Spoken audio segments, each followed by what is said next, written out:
दोस्तों, मैं आपका स्वागत करता हूं अपने यूट्यूब चैनल सीटेट गुरु पे।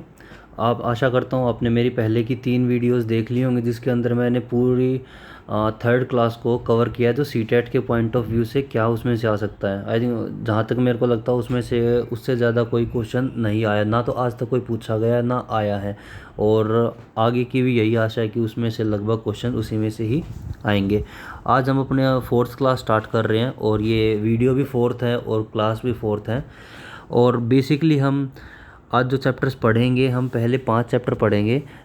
और जो ये आप लोग सोचोगे कि जो चैप्टर 9 है 10th है, तो 9 10 से स्टार्ट हो रखे हैं, तो ये चैप्टर थोड़े से ज़्यादा इम्पोर्टेंट होते हैं, इम्पोर्टेंट वेटेज रखते हैं आपकी सीटेट के अंदर। इसलिए मैंने पहले इनको कवर किया। कवर उनको भी कराऊँ, जो नेक्स्ट वीडियो होगी मैं पहले वालों को कवर कराऊंगा, पर ये वाली वीडियो थोड़ी सी इंपॉर्टेंट है, इसलिए मैंने पहले इसके लिए, क्योंकि इसके भी 2 पार्ट होने वाले। क्योंकि फोर्थ क्लास, जो थर्ड तो क्लास बहुत छोटी थी, ठीक है, फोर्थ क्लास से थोड़ा सा एक लेवल अप होता है इसके अंदर। तो हम आज इसमें जो चैप्टर कवर करेंगे, ए रिवर टेल्स तक कवर करेंगे। तो हम पे ये पहले 5 चैप्टर्स को कवर करेंगे। पहले वाली तो जो है चेंजिंग फैमिली, जिसके अंदर मेनली 2 ही बातें जो इम्पोर्टेंट हैं वो ये है। एक तो जो एज है, कि जो मैरिज की एज है वो क्या फ़िक्स की गई है लड़के और लड़की के लिए। और इसके बाद जो लॉ है, मैरिज लॉ है, वो कौन सा है। ये 2 आते हैं, इनमें से एक क्वेश्चन आने का चांस है आपकी बारी। इसके अलावा जो हुतुतु चैप्टर है मेनली ये कबड्डी से है, ठीक है। तो इस पे से भी पहले क्वेश्चन आया, इस बार मेरे को नहीं लगता इस पे से क्वेश्चन आएगा, लेकिन पहले इस पे से कम 3 या 4 बार ये क्वेश्चन आ चुका है, क्योंकि इसके अंदर भी थोड़ा इंपॉर्टेंट है। लेकिन द वैल्यू ऑफ फ्लावर्स है, 1 या 2 क्वेश्चन की वेटेज रखता है, और ये आता ही आता है, ये मोस्ट इंपॉर्टेंट लगा लेना भाई इससे। इसके बाद हम चेंजिंग द टाइम, इसके इसके अंदर एक मधुबनी पेंटिंग का भी आता है जो, और एक रिवर टेल्स है, इसमें वही वाटर से रिलेटेड है, सारा का सारा जितना भी है वाटर से रिलेटेड है, ठीक है। तो हम स्टार्ट करते हैं आज की क्लास हमारी। तो हमारा पहला चैप्टर है चेंजिंग फैमिलीज से देखा, ठीक है। तो इसमें मेनली बेसिक पॉइंट्स बोले गए, एक क्या क्या चेंजेस आते हैं। तो मैरिड हो जाते हैं, कुछ बच्चे नए जन्मते हैं, कुछ की डेथ हो जाती है, कुछ के जॉब से ट्रांसफ़र हो जाता है, किसी का डिवीज़न होता है, किसी का डिस्प्यूट से अलगाव हो जाता है, अलग अलग हो जाते हैं। इसके अलावा ये तो नॉर्मल से अगर कोई स्टोरी पढ़ना चाहे तो पढ़ सकता है, ठीक है। इसके अलावा जो मेन इसमें जो क्वेश्चन बनता है ना, वो ये बनता है कि जो रंगारेड्डी डिस्ट्रिक्ट है ना, उसको पहले क्या बोला, साइबराबाद बोला जाता है। इसी का ही साइबराबाद ही बोला जाता है। तो रंगारेड्डी डिस्ट्रिक्ट उसी को ही साइबराबाद ही बोला जाता है, और उसी को हैदराबाद रूरल भी बोला जाता है। हैदराबाद रूरल मतलब यानी कि जो पुराना हैदराबाद, यानी कि हैदराबाद गांव जो बोला जाता है, वो पहले साइबराबाद बोला जाता था, जिसे हम रंगारेड्डी डिस्ट्रिक्ट भी बोलते हैं। ये पहले तेलंगाना का पार्ट था, ठीक है, तेलंगाना का पार्ट था, जो ये बाद में आके ऐड हुआ है, ठीक है। अब हम आगे चलते हैं इसमें। अ, ये अगर कोई स्टोरी पढ़ना चाहे तो पढ़ सकता है। उसके बाद आता है जो इम्पोर्टेंट बनता है, ये जो एग्ज़ाम के पॉइंट ऑफ व्यू से है। एक तो है कि जो लड़की की मैरिज की एज है वो 18 है, और लड़के की है वो 21 है। ये याद रखना कि 18 और 21 याद रखना, दोनों की 18 नहीं है। कई बार क्वेश्चंस में ये पूछा गया है कि लड़के और लड़की की मैरिड की एज क्या होगी, तो लिख दिया था 18 और 18 21 21 21। तो इसका आंसर होगा 18 21। जो 18 है, जो एज है वो गर्ल के लिए है, और जो बॉय के लिए वो 21 है, ठीक है। इसके बाद जो जो नेक्स्ट क्वेश्चन बनता है, ये लो है भाई, किस लो के अंडर आता है ये, ठीक है। ये ज़रूर याद रखना, इसमें से 3 ही क्वेश्चन बनते हैं, ठीक है। एक तो रंगारेड्डी डिस्ट्रिक्ट वाला, उसका साइबराबाद बोला जाता है, उसे पहले हम हैदराबाद रूलर के नाम से जानते थे, ठीक है। और एक जो लड़के और लड़की की एज होती है, 18 साल लड़की की होती है, और 18 साल 21 साल लड़के की होती है। और जो किस लॉ के अंडर आता है, जो चाइल्ड मैरिज जो रेजिस्टेंट एक्ट बनाया गया था, वो था the child marriage resistant act of 1929, ठीक है। इस एक्ट को याद रखना। चलो आगे चलते हैं अब हम। और एक ये एक्ट था, ये 2 एक्ट हैं इसके अंदर। एक सेकंड, मैं एक ही वीडियो की फ्रेम में लाने की ट्राई करता हूँ, ओके। तो ये 2 एक्ट थे, ठीक है। एक है the prohibition of child marriage act, ये तो था बच्चों की मैरिज को रोकथाम के लिए, ठीक है। ये एक्ट लाया गया था, ठीक है, ये है एक्ट 1929, ये है एक्ट 2006। इन दोनों के नाम याद रखना, इनमें से एक आने की संभावना अब की बारी ज़्यादा है, क्योंकि बहुत लंबे टाइम से ये वाला क्वेश्चन सीटेट ने नहीं दिया, पर पहले ये क्वेश्चन पूछा जाता था। उसके बाद हमारा नेक्स्ट चैप्टर स्टार्ट हो जाता है, उसमें 3 ही बात है याद करने की।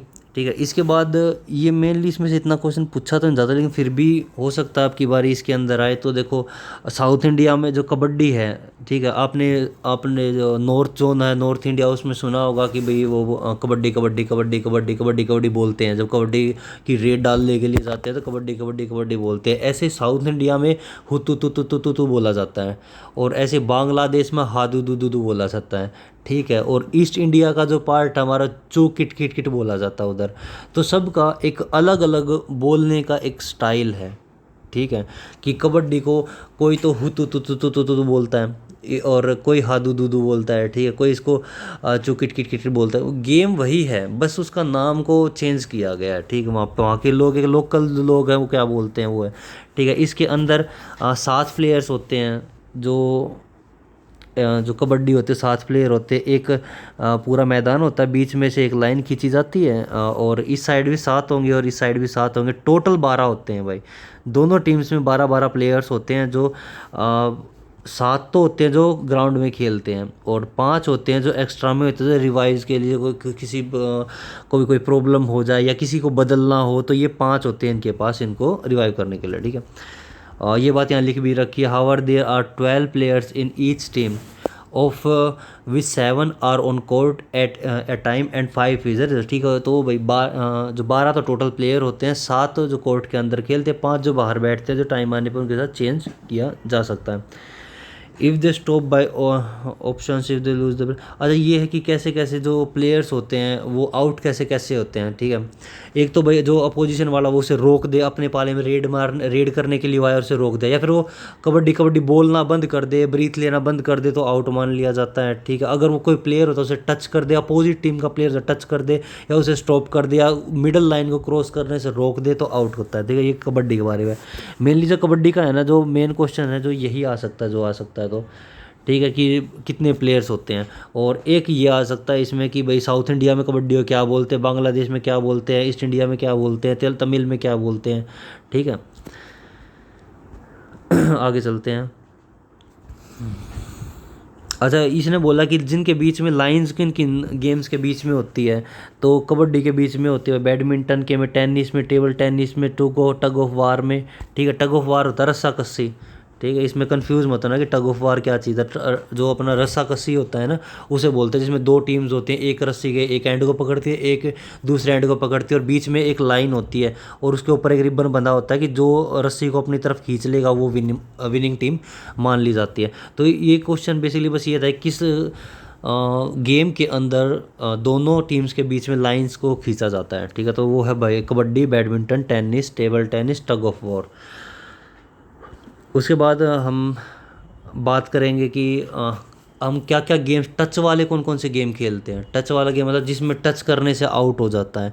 तो हम खो खो खेलते थे, हाइड एंड सीक खेलते थे, आर्म रेसलिंग खेलते थे, उसके बाद हम कलर रेस खेलते थे। ठीक है, ये हम जो नॉर्मल अपने गेम्स खेलते थे, जो बचपन में गेम्स खेलते थे, तो वो सब टच करने पे आउट होने वाले गेम्स हुआ करते थे। अब इसमें है ना एक ये चीज़ आती है इंपॉर्टेंट, जो इस चैप्टर को मोस्ट इंपॉर्टेंट बना देती है, और ये एक तरह से जीके का क्वेश्चन है, जो पहले ही बता चुका हूँ आपको। जीके के लगने वाले सारे क्वेश्चन ज़रूरी नहीं कि आपके जनरल नॉलेज से आए हों, वो आते हैं सारे आपके एनसीईआरटी से। तो यहाँ पे है ना 3 यहाँ पे बात की गई है 3 बहनों की। ठीक है, ज्वाला, लीला और हीरा, ये 3 बहनें हैं। ठीक है, और जो तीनों बहनें मुंबई की रहने वाली हैं, और ये कबड्डी खेलना पसंद करती हैं। तो इन्होंने एक विश्व शांति क्रीड़ा मंडल दादर में शुरू किया 1955 में। ठीक है, 3 सिस्टर थी, मेकार सिस्टर बोलते हैं इनको। ठीक है, 3 सिस्टर्स भी बोलते हैं, मेकार सिस्टर्स भी बोलते हैं। जो तीनों का नाम क्या था, ज्वाला, लीला और हीरा।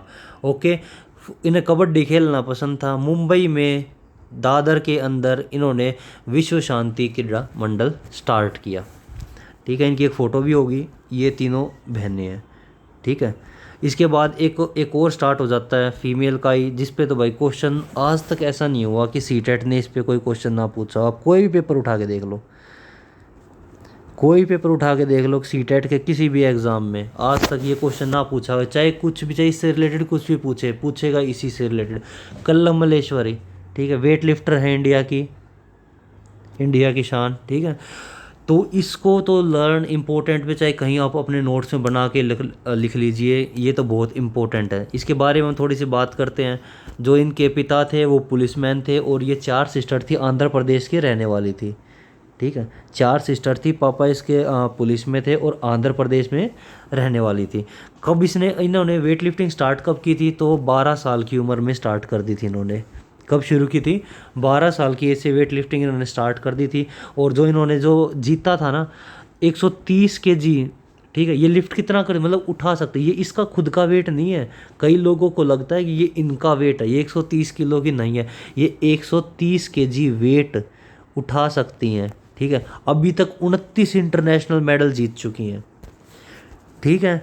उसके अलावा ये 2000 में सिडनी ओलंपिक हुआ था, उनके अंदर इन्होंने ब्रॉन्ज मेडल जीता था। कौन सा मेडल जीता था, ब्रॉन्ज, यानी कि वो कौन सी पोजीशन पे आई थी, 3rd पोजीशन पे आई थी, ठीक है, ब्रॉन्ज मेडल। और इसी के साथ वो first Indian to win an Olympic medal, मतलब ओलंपिक मेडल पहली महिला खिलाड़ी बनी थी। जो सिडनी ओलंपिक हुए थे 2000 में, उसमें कल्लम मल्लेश्वरी ने 130 किलो भार उठा के 3rd पोजीशन ली थी और ब्रॉन्ज मेडल जीता था इन्होंने, ठीक है।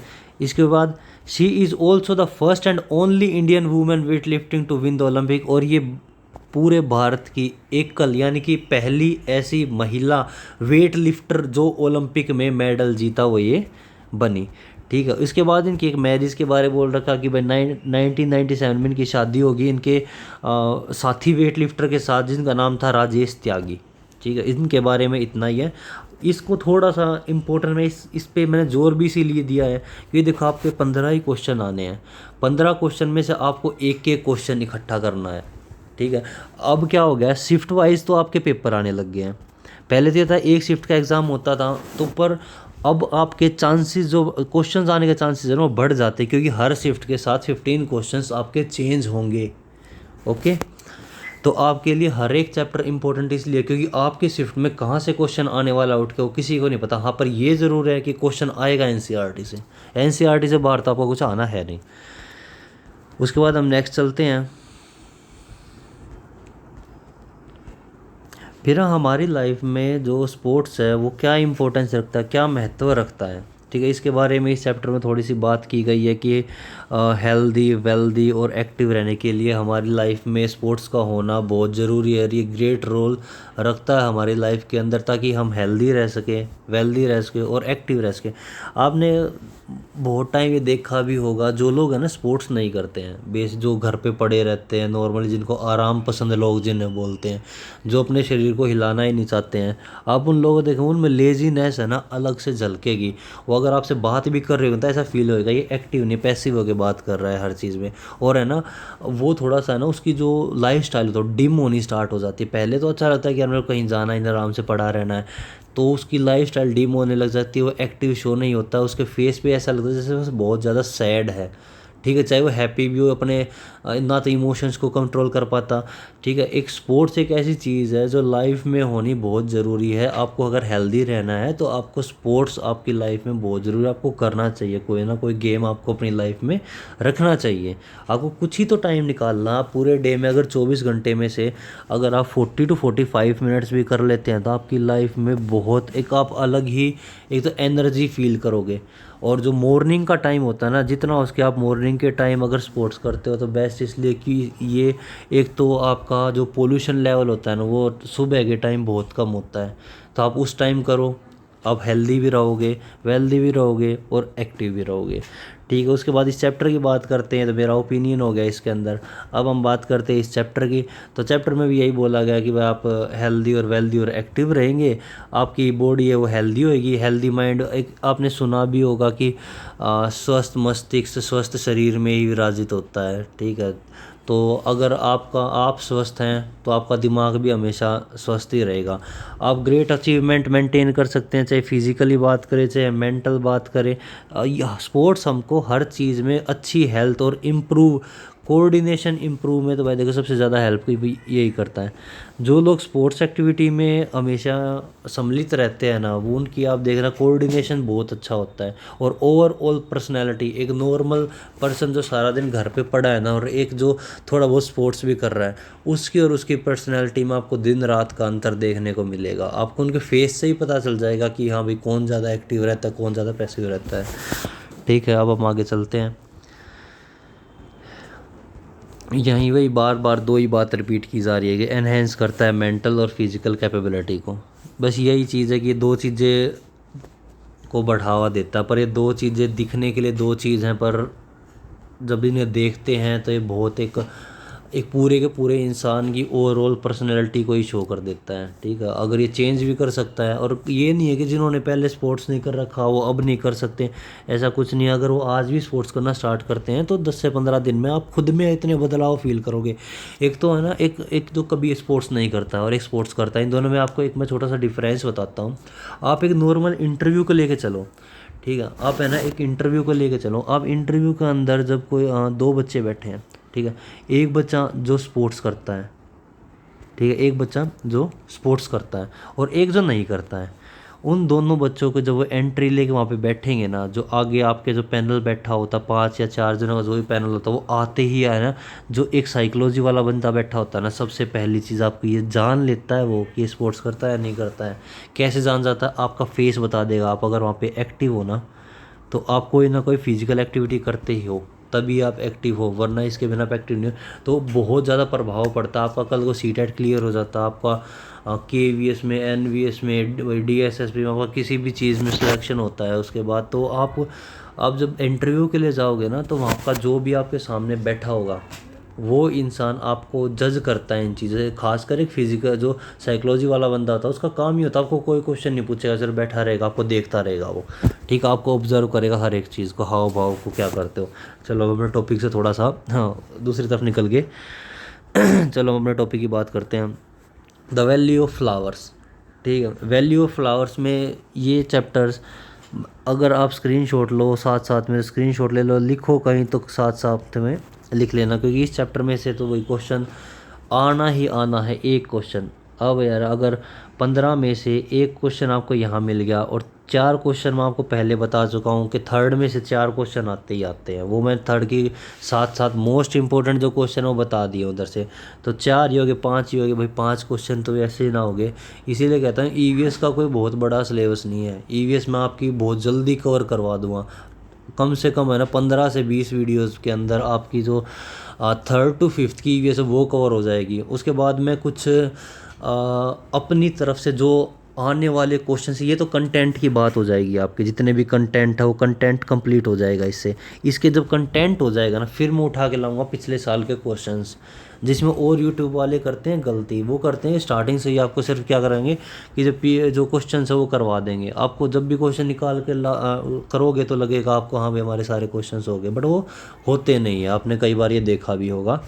तो हम अभी पहले कंटेंट को कवर करेंगे, फिर मैं आपके क्वेश्चंस लाऊंगा, और क्वेश्चंस के साथ साथ में कुछ ऐसी वीडियोस लेके आऊँगा जिनमें मेरे मोस्ट प्रोबेबली मेरे को लगेगा कि ये क्वेश्चन है, ये आने का है। उसके बाद फिर जब हमारा EVS कंप्लीट हो जाएगा, उसके बाद मैं CDP स्टार्ट कर दूँगा। यानी कि हम नेक्स्ट आफ्टर 20 डेज़ मैं जो CDP है वो स्टार्ट कर दूँगा।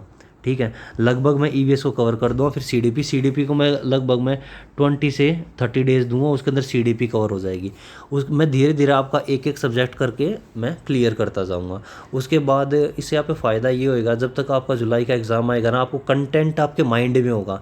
फिर हम 1 महीना पहले हम स्टार्ट करेंगे मैराथन क्लासेस, उसके अंदर आपके हमें पूरी स्टार्टिंग से लेकर उसके अंदर मैं आपके ये चैप्टर्स नहीं लेके आऊँगा कि जी यही फाइल्स उठा के मैं वहाँ ले आऊँगा, नहीं ऐसा कुछ नहीं होने वाला। ये तो फिर तो आपका टाइम वेस्ट वाली चीज़ हो जाएगी। उसके अंदर मैं करूँगा बेसिकली आपका जो चैप्टर के जो मेन जैसे मैंने बताया ना कि इस पूरे चैप्टर में से 1 लाइन काम की है, 2 लाइन काम की है, वो पोर्शन उठा कर लाऊंगा ताकि आप उसको रिवाइज करो। अभी आपके लिए ये चीज़ें ज़रूरी इसलिए हैं क्योंकि हो सकता है जो मुझे इंपॉर्टेंट लगा उसके अलावा जो लाइन उनके अंदर भी कोई ना कोई ऐसा वर्ड जो मेरे से मिस हो गया हो, वो आप जब रीड करोगे आपके माइंड में होगा, जब क्वेश्चन का आंसर आएगा तो आप वहाँ पर लगा पाओगे। इसीलिए मैंने इस जो अपने सेशन को 1 लाइनर नहीं बनाया, नहीं तो चाहने को मैं सिर्फ 1 या 2 वीडियो में सारा करवा सकता हूँ। ये 1 लाइनर के रूप में भी आप लोगों को मैं दे सकता हूँ। तो चलो हम स्टार्ट करते हैं। ए वैल्यू ऑफ फ्लावर, इसके अंदर कम से कम 2 क्वेश्चन बनते हैं, एक आएगा ही आएगा। ठीक है, पहली चीज़ तो आप ये याद कर लेना कि जो चमोली है डिस्ट्रिक्ट है वो कहाँ पड़ता है, उत्तराखंड के अंदर पड़ता है, और उसे हम क्या कहते हैं, वैली ऑफ फ्लावर्स कहते हैं। ठीक है, कोई जीके का क्वेश्चन नहीं है, ये क्वेश्चन आया और लोगों को लगा कि जीके का क्वेश्चन हो, नहीं है जीके का क्वेश्चन। तो जो चमोली डिस्ट्रिक्ट है वो उत्तराखंड में प्रेजेंट, मतलब उत्तराखंड में है, और उसे वैली ऑफ फ्लावर्स बोलते हैं। जो चमोली है वो फेमस है किस लिए, different species of plant and animal और प्लांट्स की विभिन्न किस्मों के लिए चमोली जो डिस्ट्रिक्ट है उत्तराखंड के अंदर, जिसे हम वैली ऑफ फ्लावर कहते हैं, वो फेमस है। अब आप समझ जाओ कि वैली ऑफ फ्लावर कहा गया तो यार फ्लावर यानी प्लांट्स के लिए तो वो फेमस है ही। क्यों, उसके अंदर वहाँ कौन सा प्लांट है, तो सबसे पहले वहाँ पे आता भाई नारीलता। ठीक है, याद रखना इस नाम को, ये नाम बहुत इंपॉर्टेंट इसलिए हो जाता है क्योंकि इस पे जो फूल लगते हैं ना वो 20 साल में एक बार लगते हैं। ठीक है, नारिलथा, इस जो ये फ्लावरिंग प्लांट होता है ये ब्लूम करता है, ब्लूम का मतलब होता है फ्लावर देता है, फ्लावर 20 साल में एक बार फ्लावर आता है। ठीक है, ऐसा ही एक और फ्लावर है नीलकुरंजी। ठीक है, वो बेसिकली मेरे को स्टेट उसकी अभी याद नहीं आ रही, वो बस मेरे जस्ट ये नारीलता से एक वो वर्ड भी याद आ गया, नीलकुरंजी। वो 12 साल में करता है, वो 12 साल में एक बार फ्लावर करता है और बहुत सुंदर फ्लावर होता है। जहाँ तक मेरे को याद आ रहा हो तमिलनाडु के तो साउथ में होता है, इतना गारंटेड कि साउथ में या तो वो केरला में या तमिलनाडु में। ठीक है, वो उधर होता है वो। ठीक है, और वो उसको देखने के लिए विदेश से लोग आते हैं। और ऐसे ही जो ये है ये 20 साल में एक बार ही फूल खिलता है इसका, जो बोल नारीलता का फ्लावर होता है जो हमारा। ठीक है, ये बहुत इंपॉर्टेंट है, हर एक लाइन चमोली से ही पूछा गया भाई चमोली कौन से राज्य का डिस्ट्रिक्ट है, तो भाई उत्तराखंड का है। वैली ऑफ फ्लावर्स किसे बोला गया था, चमोली को बोला गया है। कौन सा फ्लावर पाया जाता है, नारीलता मिलता है उधर। ठीक है, और फ्लावर क्या होता है, फ्लावर इज रिप्रोडक्टिव ऑर्गन होता है, एक प्लांट का जो रिप्रोडक्टिव ऑर्गन होता है वो फ्लावर होता है, क्योंकि फ्लावर ही कंटेंट करता है हमारा एंथर भी और स्टिग्मा भी। जो एंथर है वो मेल पार्ट ऑफ वो है मेल पार्ट ऑफ फ्लावर, और जो स्टिग्मा है वो फीमेल पार्ट ऑफ फ्लावर की। उसी के अंदर आपकी स्टिग्मा और स्टाइल और ओवरी होगी पूरी पूरी उसके अंदर। ठीक है, वो हम मैं जो आपका फ्लावर वाला चैप्टर होएगा उसके अंदर मैं पढ़ाऊंगा, 5th क्लास में आपका आएगा, 5th में नहीं आएगा तो मैं अलग से भी कराऊँ, क्योंकि उसमें से भी एक क्वेश्चन आता है कि फ्लावर के पार्ट पूछे जाते हैं कि मेल रिप्रोडक्टिव ऑर्गन कौन सा, female reproductive organ of the flower कौन सा है। ठीक है, तो मेल तो आपका स्टेमन होगा जिसके अंदर स्टिग्मा और फिलामेंट होगा आपका। ठीक है, और उसके बाद आपका जो फीमेल पार्ट ऑफ फ्लावर है वो ओवरी होगा, स्टाइल होगा, स्टेमन होगा। इस पूरे को हम क्या करेंगे जब ये चैप्टर आएगा ना उसके अंदर मैं विद पिक्चर आपको दिखाऊंगा इसे। अब हम बात करते हैं, इन्होंने बोला कि भाई कौन से पेड़ों पे कौन कौन से फ्लावर आते हैं, बुशेज यानी कि झाड़ियों पे कौन कौन से आते हैं, क्रीपर्स पे कौन सा, क्रीपर का मतलब मैंने आपको बताया जो नीचे रेंगते हैं। ठीक है, रेंगने मतलब जो नीचे पड़े रहते हैं, ना तो वो बेल होती है ना वो प्लांट होती है, वो हमेशा नीचे पड़े रहते हैं।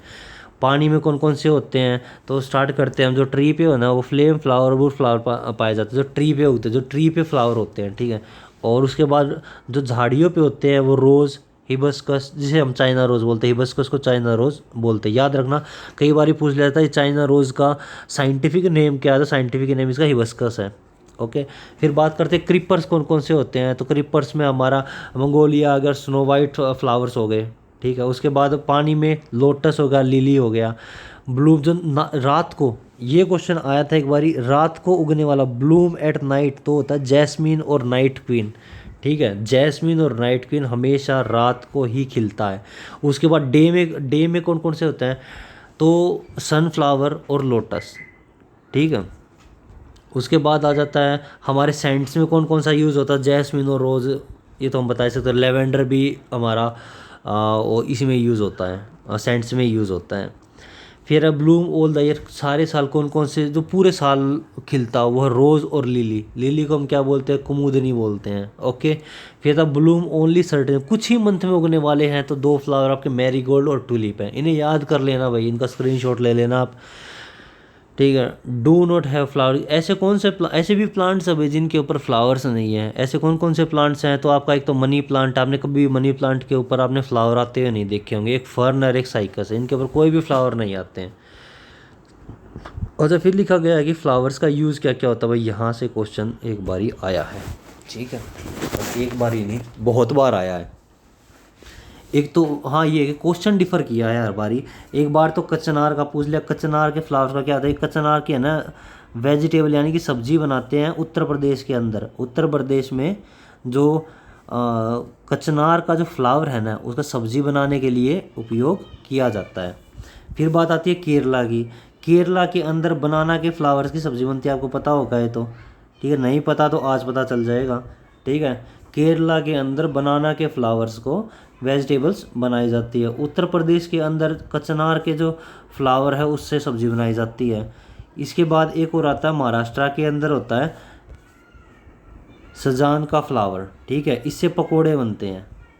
क्या बनाते हैं? पकोड़े बनाते हैं, ठीक है। उसके बाद फ्लावर आता है एक सफेलिका। सफेलिका का जो फ्लावर उससे बनती है चटनी। और रोज़ और चेदार का आपको पता ही होगा कि मेडिसिनल यूज़ तो सबसे ज़्यादा है आपका, ठीक है। फ्लावर्स में तो मेनली इनका बहुत ज़्यादा यूज़ किया जाता है और ख़ासकर कॉस्मेटिक्स में यूज़ किया जाता है। दोनों का, चाहे आपका रोज़ का और चकेदार का, दोनों के दोनों जो फ्लावर्स आपको यूज़ किया जाता है कॉस्मेटिक्स के अंदर, मेडिसिन्स के अंदर, ठीक है। उसके बाद आपका कलर बनाने के लिए कौन कौन से यूज़ होते हैं? तो रोज़ का, चाइना रोज़ का, मैरीगोल्ड का, जीनिया का, इनका कलर बनाने के लिए यूज़ होता है। सेंट बनाने के लिए आपका जैस्मिन और रोज़, आपको मैंने पहले ही बता चुका हूँ। और फ्लावर्स का यूज़ इत्र बनाने के लिए करते हैं, सेंट्स बनाने या इत्र बनाने के लिए हम यूज़ में लाते हैं। अब इत्र में एक क्वेश्चन ये भाई, आप एक बार ही है ना कन्नौज डिस्ट्रिक्ट उत्तर प्रदेश इत्र क्वेश्चन फ्रॉम सीटेट कोई भी लिख दियो, चाहे 2016, 17, 18, 19, 20 कुछ भी लिख दो, हर बार भाई ये क्वेश्चन तो आया ही आया है, ठीक है। अब ये देख लेना कि अब की बार भी अगर ऑनलाइन एग्ज़ाम होता है तो 30 सेट होंगे, किसकी किस्मत चमकेगी, पर आएगा ज़रूर, ये तो गारंटी है। ये क्वेश्चन ये आके आता यार, कोई भी पेपर उठा के देख लो आपका ये क्वेश्चन आता ही आता है, ठीक है। अब ये नहीं है कि अब आप सिर्फ ये जो मैं बोल रहा हूँ कि आता ही आता वो पढ़ के चले जाओ, नहीं भाई, ये तो किस्मत की बात है कि उन 30 सेट्स 30 को आप 15 से इंटू भी कर लेना, इतने क्वेश्चन बनेंगे, ठीक है। कभी ये सोचो कि यार 15 क्वेश्चन तो सर ने बताई दी यही आते होंगे, नहीं भाई, ये मोस्ट टाइम आए हुए हैं। और कोई से ना कोई सी जो शिफ्ट है 30 एग्ज़ाम की जो शिफ्ट होती है 30 डेज तक चलता है जो इनका एग्ज़ाम, 30 नहीं होते होंगे तो यार 20 होते होंगे, 25 होते होंगे, तो वह अलग अलग है क्योंकि टीजीटी भी है और आपका पीआरटी भी है। और टीजीटी में भी ये क्वेश्चन आया है एक बार तो दोनों के लिए ये बहुत इंपॉर्टेंट हो जाता है। और एग्ज़ाम के पॉइंट ऑफ व्यू से तो जो कन्नौज डिस्ट्रिक्ट है उसे इत्र डिस्ट्रिक्ट भी बोला जाता है, इत्रों का डिस्ट्रिक्ट, ठीक है। सबसे ज़्यादा कन्नौज में ही जो इत्र बनते हैं, इत्र, रोज़ वाटर, चेवरा water are prepare from flower, ये फ्लावर से ही बनते हैं। कन्नौज ऑल्सो साइड है, ये आ गया भाई, इसे ही मैं ढूंढ रहा था अभी तक, ये है आपका most important. Kannauj is said to be perfume capital of India and Greece. France is use said to be perfume capital of world, ठीक है। जैसे वर्ल्ड का जो आपका जो इत्र का कैपिटल है, परफ्यूम कैपिटल है, जैसे वर्ल्ड का फ्रांस में ग्रीस है, वैसे ही इंडिया में कन्नौज है, ठीक है। इसीलिए कन्नौज को इंडिया का ग्रीस भी कहा जाता है, ठीक है। तो ये याद रखना, ये क्वेश्चन बहुत इंपॉर्टेंट है, ठीक है। इसे याद रखना चाहिए, इसका स्क्रीनशॉट ले लो आप, ठीक। ये बहुत मोस्ट इंपॉर्टेंट लगा लो। मैं आई थिंक मैंने किसी पे अभी तक मोस्ट इंपॉर्टेंट का टैग नहीं दिया था, इस चैप्टर का मोस्ट इंपॉर्टेंट है इसमें भी, ठीक है। इसके अलावा ये बता रखा रोज़ वाटर बनता कैसे है, ये तो आप अगर पढ़ना चाहो तो पढ़ लीजिए, वरना कोई इतना ज़रूरी नहीं है, रोज़ वाटर की आपसे कोई प्रक्रिया पूछी नहीं जाती है। एक नॉर्मल सी बात है, फ्रेंडशिप डे पे आप पिंक रोज़ देते हो, बर्थडे पे रोज़ और ट्यूलिप देते हो, मैरिज पे आप बिगड़ देते हो, अगर पढ़ना चाहिए कोई क्वेश्चन नहीं आता है। ये आ गया आपका एक और क्वेश्चन चल के, ये भी भाई सेम वही मोस्ट इम्पोर्टेंट, या तो किसी के पेपर में ये क्वेश्चन मिलेगा या ऊपर वाला मिलेगा। हाँ, ये दोनों क्वेश्चन एक साथ नहीं आते हैं, बहुत कम पेपर्स में देखने को मिला है कि ये दोनों क्वेश्चन दिए गए हो, ठीक है। पर इनमें से ये एक क्वेश्चन तो हमेशा आपके एक एग्ज़ाम में देखने को मिलता है। तो एक तो ये मधुबनी पेंटिंग के बारे में है, ठीक है। मधुबनी पेंटिंग ये एक फोक आर्ट है। फोक आर्ट मतलब समझते हैं आप क्या होता है? मतलब एक लोकल जगह का एक आर्ट जो बहुत ही जो प्रसिद्ध बहुत ज़्यादा है, ठीक है। ये बनाया वैसे लिए बिहार में जाता है, ठीक है। डिस्ट्रिक्ट है बिहार का मधुबनी, वहाँ ये बनाई जाती है। कब बनाई जाती है? जब ये खुश होते हैं। खुश कब होते हैं? फेस्टिवल्स पे, ठीक है। During festival and happy occasions, ऐसे टाइम पे जब वो खुशी का कोई ओकेजन है या फिर वो फेस्टिवल, तो क्या करते हैं, दीवारों, घर की जो दीवार होती है ना या कोर्ट यार्ड होता है, उन्हें रंग देते हैं, उन पे पिक्चर्स बना देते हैं, ठीक है। और जो पिक्चर बनाते हैं ना, वो किससे बनाते हैं? वो जो पेंटिंग बनाई जाती है वो चावल के पेस्ट से बनती है, पेस्ट ऑफ पाउडर्ड राइस, ठीक है। विच हैज़ कलर्ड, उनके अंदर कोई ना कोई कलर को मिक्स कर दिया जाएगा, ठीक है। वाइट कलर का पाउडर होगा, उसके अंदर क्या करेंगे, कोई ना कोई कलर ऐड कर देंगे। और कलर भी वो कोई भी आपका सिंथेटिक कलर यूज़ नहीं करते हैं, सारे के सारे वो नेचुरल कलर्स का यूज़ किया जाता है, इसीलिए वो इतनी फेमस है वो पेंटिंग। और उस कौन सा कलर किससे बनता है मैं ये बताता हूँ आपको। जो मधुबनी पेंटिंग है उसके अंदर नीला रंग बनाने के लिए इंडिगो का यूज़ किया जाता है, नील का यूज़ किया जाता है, हल्दी का यूज़ किया जाता है आपका येलो कलर बनाने के लिए, ठीक है। और फ्लावर्स का यूज़ किया जाता है, कुछ ना कुछ फ्लावर्स होते हैं, ट्री का पत्तीज होते हैं, जिनसे ग्रीन कलर बनाया जाता है। फ्लावर जो अलग अलग कलर के होते हैं उनसे अलग अलग कलर के फ्लावर से कलर बनाए जाते हैं और इस पेंटिंग को बनाया जाता है। और ये पूरी की पूरी पेंटिंग नेचुरल कलर से बने होते हैं, एक भी सिंथेटिक कलर का यूज़ नहीं किया जाता है, इसीलिए ये बहुत ज़्यादा प्रसिद्ध है ये पेंटिंग। और इस पेंटिंग में जो क्वेश्चन जो पूछा गया था, एक तो ये था कि मधुबनी पेंटिंग कहाँ की है, तो बिहार की मधुबन की है, ठीक है। उसके बाद एक क्वेश्चन आया था कि जो कलर होते हैं किस किस चीज़ से बनते हैं, वो इंडिगो से बनते हैं, हल्दी से बनते हैं, आपका फ्लावर और ट्रीज से बनते हैं। इसके अलावा उस पेंटिंग में किस किस चीज़ का यूज़, उस पेंटिंग में वो लोग बनाते क्या है, उसमें बनाते हैं ह्यूमन बींग्स का यूज़ करते हैं, एनिमल्स बनाते हैं, ट्रीज बनाते हैं, फ्लावर्स, बर्ड्स, फिश और any other animals. Basically human beings और एनिमल, चाहे वो वाटर एनिमल हो, लैंड एनिमल हो या कोई किसी भी टाइप का एनिमल हो, उसका यूज, मतलब उनके चित्र बनाए जाते हैं इस पेंटिंग के अंदर, ठीक है। हाँ, ये चीज़ बता चुका हूँ। और ये इस टाइप की मधुबनी पेंटिंग होती है, ठीक है। इसके बाद हम बात करते हैं कैसे, ये वाला चैप्टर नहीं आता है, ये तो चलते ही ख़त्म हो जाता है, कोई इस चैप्टर में से कुछ भी नहीं आता है, मेरे को एक भी वर्ड नहीं लगा कोई पढ़ने लायक भी हो। उसके बाद इस चैप्टर के अंदर जो मेन है वो है ए रिवर्स टेल, के अंदर हम सारा पानी के बारे, वही चीज़ें अब मैंने आपको थर्ड क्लास का जब मैंने वाटर का चैप्टर करवाया था तो मैंने आपको बताया था कि ये चैप्टर आपका हर साल एक चैप्टर जरूर है, चाहे आप 5th में चले जाओ, 6th में, आप बड़ी बड़ी क्लासेस में जाओगे ना, आप चाहे 12th तक पहुंच जाओ, 12th की साइंस में भी आप देखो, 11th 9th 10th, वहाँ पे आपको थोड़ा सा डीप नॉलेज के तौर पे बताया जाए, लेकिन वाटर के बारे में आपको हमेशा अवेयर किया जाता है ताकि आप पानी को थोड़ा सा सुरक्षा वेस्ट करने से कम करें, सुरक्षित करें पानी को, थोड़ा सा उसको उपयोग अच्छे से करें, ठीक है। वही सेम बात इसमें लिखी गई है जो मैंने थर्ड क्लास में पढ़ा चुका हूँ, लेकिन कुछ बच्चे होंगे जो इस वीडियो पर नए होंगे, इसलिए इसको पढ़ाना मैं थोड़ा सा ज़रूरी समझता हूँ। एक तो इसमें वर्ड जो ये ज़रूरी है कि जो हमारी अर्थ है ना, वो 3/4 तो अर्थ है जो वाटर से ढकी हुई है, यानी कि अर्थ का 3/4 भाग है जो पानी से ढका हुआ, जैसे जिसे हम बोलेंगे 75%, ठीक है। 75% हमारी जो पृथ्वी है उस पर पानी और 25% ही सिर्फ लैंड है, ठीक है। उसके बाद हम आगे चलते हैं। ये इस वाले पैराग्राफ में ये बताया गया है भाई कि जो जब गर्मी का सीज़न आ जाता है, समर सीज़न आ जाता है, तो हमारे जो रिवर वाटर बॉडीज़ होती है ना, जो रिवर पॉन्ड स्ट्रीम्स, उसका देखना जो लेवल है ना वो डिक्रीज़ होने लग जाता है। क्यों डिक्रीज़ होता है? क्योंकि उनके अंदर इवेपोरेशन, जब धूप ज़्यादा पड़ेगी, गर्मी ज़्यादा होएगी, तो इवेपोरेशन की प्रोसेस यानी कि वाष्पीकरण, यानी कि पानी जो आपका ओपनली पड़ा है वो सारा उड़ना शुरू, वाष्पित होना स्टार्ट हो, इवेपोरेट होना स्टार्ट हो जाएगा, ठीक है। और रेनी सीजन के ड्यूरिंग आप देखोगे जो वाटर बॉडीज है उनका लेवल होता है वो राइज हो जाता है, उनका पानी बढ़ जाए, क्योंकि पानी बरस रहा है, धूप इतनी आ नहीं रही है, इवेपोरेशन की प्रोसेस कम हो रही है, ऊपर से पानी और बरस रहा है, तो उसका लेवल बढ़ जाता है और कभी कभी बढ़ते बढ़ते इतना बढ़ जाता है कि बाढ़ भी आ जाती है। उसके बाद बात कर रहा है भाई इसके अंदर कुछ ऐसी जगहें भी हैं जिनमें विंटर्स में ये जो नदियाँ हैं, पॉन्ड्स हैं, वाटर बॉडीज़ हैं, वो जम के बर्फ़ बन जाती हैं, ठीक है। हम आगे चलते हैं अब इसके साथ।